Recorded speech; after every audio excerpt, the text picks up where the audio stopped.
Hello everyone, my self रजत सिंह और आप सभी का इंजीनियर सटा के इस प्लेटफॉर्म पे स्वागत करता हूं।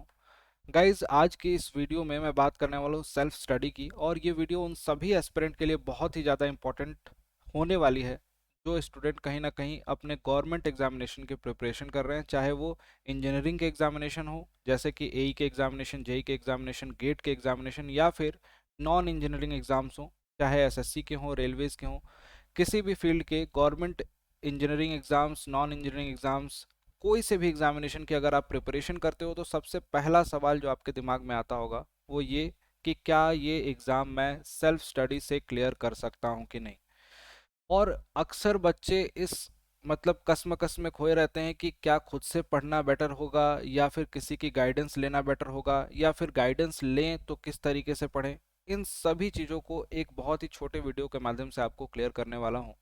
सबसे पहले तो हमें ये समझना होगा कि हमें नीड किस चीज़ की है। राइट, नीड किसकी है। नीड कैसे पता चलेगी? सबसे पहले नीड पता करने के लिए आप खुद को देखिए और खुद के अपने डे टू डे लाइफ के रूटीन को जज कीजिए कि आपका रूटीन क्या रहने वाला है और अभी तक क्या रहता आया है। चाहे कॉलेज की बात करूं या फिर कॉलेज से पहले आप कितने घंटे डेली पढ़ते थे, कितने घंटे आप क्वेश्चंस प्रैक्टिस करते थे, कितने घंटे नई नई चीज़ों को पढ़ने के लिए इंटरेस्ट जगा के बुक्स को खोलते थे बिना किसी के कहे। तो कई बच्चे अपने आप को यहाँ पे ये पाते हैं कि यहाँ पे सेल्फ स्टडी तो मैं कर ही नहीं रहा था। सेल्फ स्टडी तो कर ही नहीं रहा था। जब सेल्फ स्टडी करोगे ही नहीं तो उसके बाद उसके आउटपुट या उसके आउटकम की तो बात ही नहीं करनी है। जो बच्चे ऐसा पाते हैं कि वो सेल्फ स्टडी कर रहे थे ऑलरेडी और उनका रिजल्ट उस हिसाब से नहीं आ पा रहा है जिस हिसाब से वो चाहते थे, वो कहीं ना कहीं किसी की गाइडेंस की शरण में जाते हैं, कहीं गाइडेंस लेते हैं, किसी से पूछते हैं, किसी मेंटर को हायर करते हैं पर्टिकुलर, या फिर ट्यूशन कोचिंग, जो भी चीज़ें होती हैं तमाम तरह की। तो गाइज, यही चीज़ें आपको बहुत क्लियर करने जा रहा हूँ इस वीडियो के माध्यम से कि ये चीज़ों में आप बिल्कुल स्पष्ट रहिए कि आपको क्या पढ़ना है, किस तरीके से पढ़ना है और कब कितनी इम्पोर्टेंट है सेल्फ स्टडी आपकी। तो देखिए, सबसे पहला स्टेप किसी भी एग्ज़ाम को प्रिपेयर करने के लिए आपको होता है क्या कि उस एग्जामिनेशन के प्रीवियस ईयर के क्वेश्चंस को आपको टटोलना। ऑब्वियस सी बात है, ये काम आप खुद से भी कर सकते हो।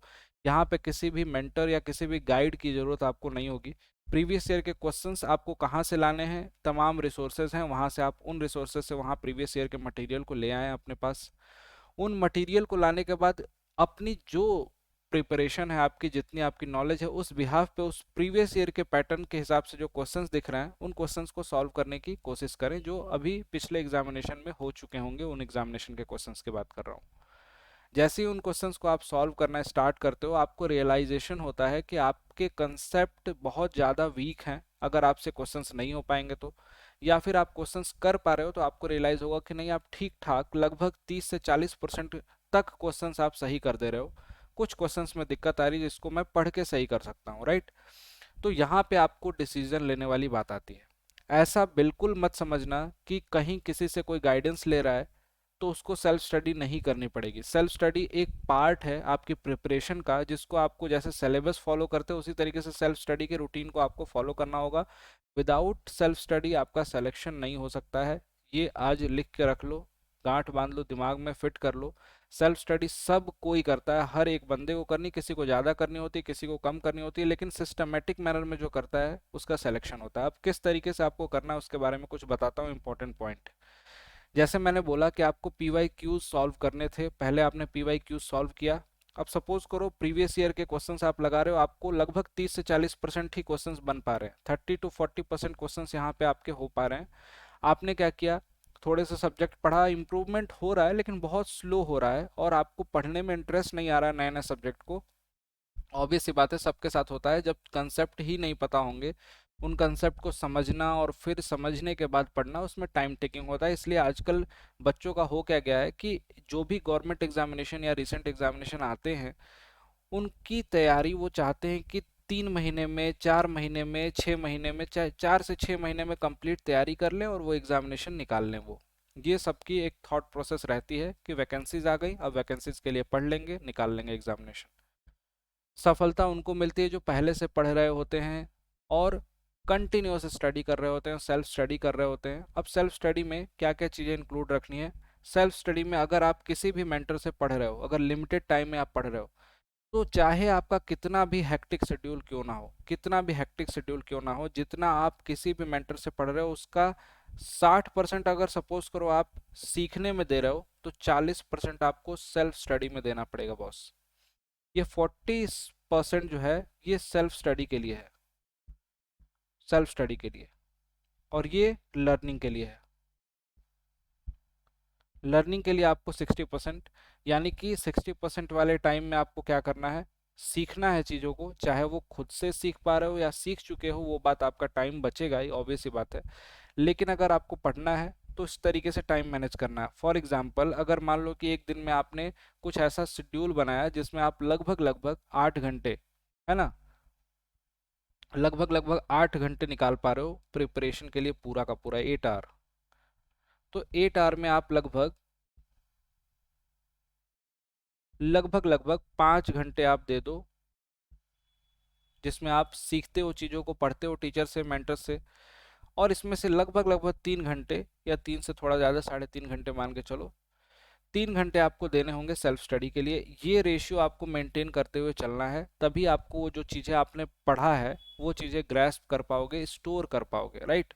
आपने देखा होगा ना कि जो चीज़ें जितनी जल्दी आप स्टोर करते हो उतनी जल्दी वो चीज़ निकल जाती है, जो चीज़ें जितनी फास्ट आप ग्रैब करते हो उतनी तेज़ी से निकल जाती है। जिसमें आप टाइम देते हो, समय देते हो, सोचते हो उसके बारे में, वो चीज़ें आपके दिमाग में रिटेन रहती हैं। तो चीज़ों को रिटेन करना है आपको, ऐसा नहीं पढ़ना है। यहाँ प्रिपरेशन करने आते हैं बहुत सारे बच्चे, और सब्जेक्ट जब पहला सब्जेक्ट और दूसरा सब्जेक्ट, तीसरा सब्जेक्ट, चौथे सब्जेक्ट तक उनको कंफर्टेबल महसूस होता है, क्योंकि वहाँ पे उनका शेड्यूल ऐसे चलता रहता है कि पढ़ रहे हैं, उनको चीज़ें याद आ रही हैं क्योंकि अभी जस्ट पढ़ा हुआ है। लेकिन जैसे ही वो 13th सब्जेक्ट पे पहुँचते हैं या 12th सब्जेक्ट पे पढ़ते हैं, इंजीनियरिंग की बात कर रहा हूँ यहाँ पे, 13 से 14 सब्जेक्ट आपके इंजीनियरिंग सब्जेक्ट होते हैं, इसके साथ साथ नॉन टेक्निकल के सब्जेक्ट होते हैं।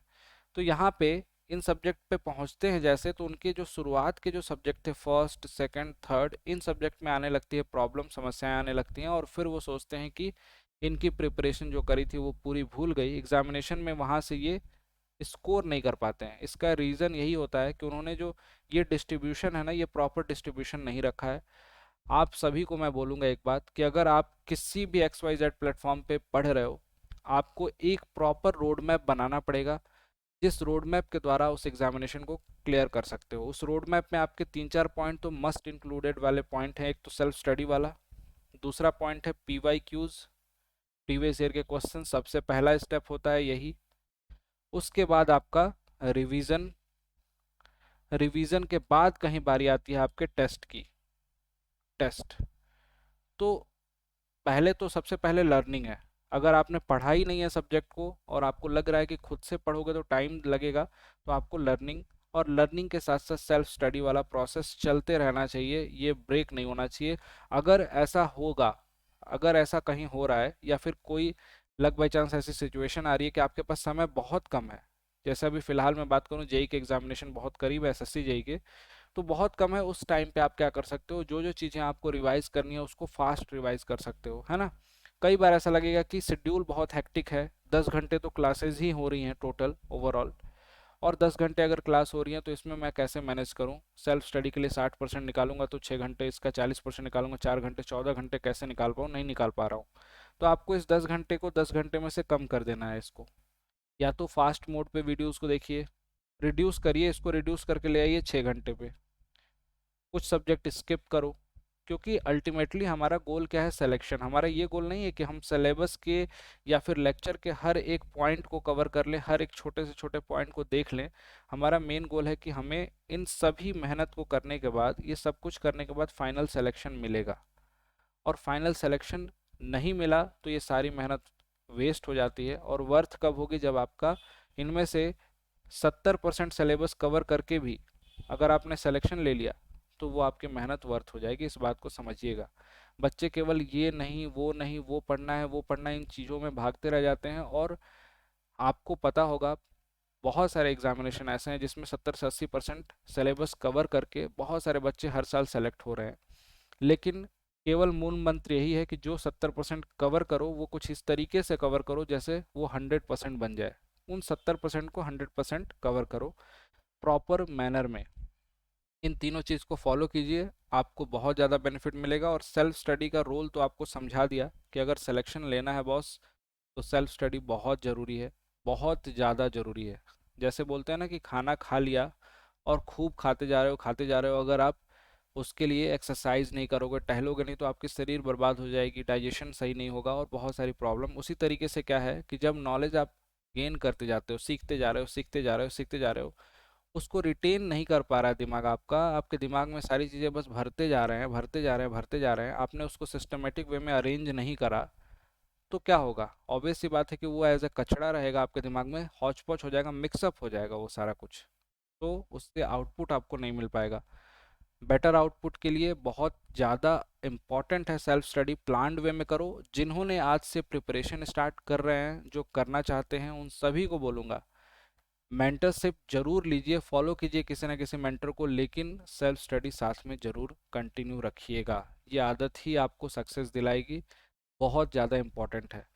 हमारे साथ इंजीनियर्स डब पे बहुत सारे बच्चे जुड़े हैं जो महापैक में एनरोल्ड होंगे, जिन्होंने महापैक लेकर अपनी प्रिपरेशन को कंटिन्यू रखा होगा। उन सभी को बोलना चाहूँगा, उन सभी एस्पिरेंट को जो रिकॉर्डेड वीडियो देख रहे हैं, जो यहाँ पे यूट्यूब की क्लासेस लेते हैं, उन सभी एस्पिरेंट को कि आप सारे लेक्चर्स देखिए, रिकॉर्डेड वीडियो देखिए, लेकिन उसके बाद उसके लिए समय दीजिए खुद को, ताकि उससे आउटपुट निकाल सकें, आप सीख सकें और एग्ज़ाम में आप उसको यूटिलाइज कर सकें। सोचना सीखो, जैसे कुछ पढ़ा आपने तो उसके बारे में सोचो, एक बार पूरा का पूरा रोड मैप बना लो कि मैंने यहाँ से ये पढ़ा था, उसके बाद ये इस तरीके से दिमाग में आपके एक प्रोसेसिंग हो जाएगी, ऑटोमेटिकली वो चीज़ें आपको याद रहेंगी। मिलते हैं आपसे नेक्स्ट वीडियो में। और हाँ, लास्ट में ये ज़रूर बोलूँगा कि जो भी बच्चे पढ़ रहे हैं, अगर आपको लगता है मेंटरशिप की ज़रूरत है, आपको लगता है कि किसी ना किसी टीचर की ज़रूरत है, अगर आप एई या जेई एग्जामिनेशन की तैयारी कर रहे हैं, likewise SSC JE examination, DDA JE और भी तमाम जेई के एग्जामिनेशन हैं, तो उनके लिए अड्डा 24/7 पे वन सॉल्यूशन एक प्रोवाइड किया जाता है, जो सभी एग्जामिनेशन, इंजीनियरिंग एग्जामिनेशन के लिए एक ही पर्टिकुलर बैच में कवर हो जाएगा आपका, वो है महापैक। और इस महापैक यूज़र्स को क्या क्या चीज़ें मिलती हैं वो यहाँ पे लिखी हुई हैं, सारी की सारी live classes, test series, recorded video, e books, everything unlimited access और बहुत ही चीप एंड अफोर्डेबल प्राइजेज में। यहाँ पे देख सकते हैं सिविल, मैकेनिकल, इलेक्ट्रिकल के लिए महापैक्स दिख रहे हैं स्क्रीन पे, और ये प्राइस आपको बिल्कुल भी पे नहीं करनी है, बहुत ही मिनिमम प्राइस में अवेलेबल होते हैं, लगभग 3,000 के आसपास के बैचेस होंगे। इस डिस्काउंट कूपन कोड को आपको यूज़ करना है, जिससे आपको मिनिमम प्राइस में ये बैचेस मिल जाएंगे। 12 मंथ और 6 मंथ दोनों ही वैलिडिटी में अवेलेबल होते हैं, जिनको भी ज्वाइन करना हो ज्वाइन कर सकते हैं। और एसएससी जेई वाले एस्पिरेंट के लिए ये पर्टिकुलर रैपिड रिवीजन बैच भी है। किसी भी बैच में इनरोल करने के लिए you can use referral code Y293, जिससे आपको मिनिमम प्राइस में सारे बैचेस मिल जाएंगे। Thank you so much guys, video अच्छी लगी हो जरूर लाइक कीजिएगा, शेयर कीजिएगा अपने दोस्तों से, और ज़्यादा से ज़्यादा बच्चों को पढ़ने के लिए इनकरेज करते रहिए, पढ़ते रहिए खुद भी, और एग्जामिनेशन में ज़रूर सफलता मिलेगी। Thank you so much everyone.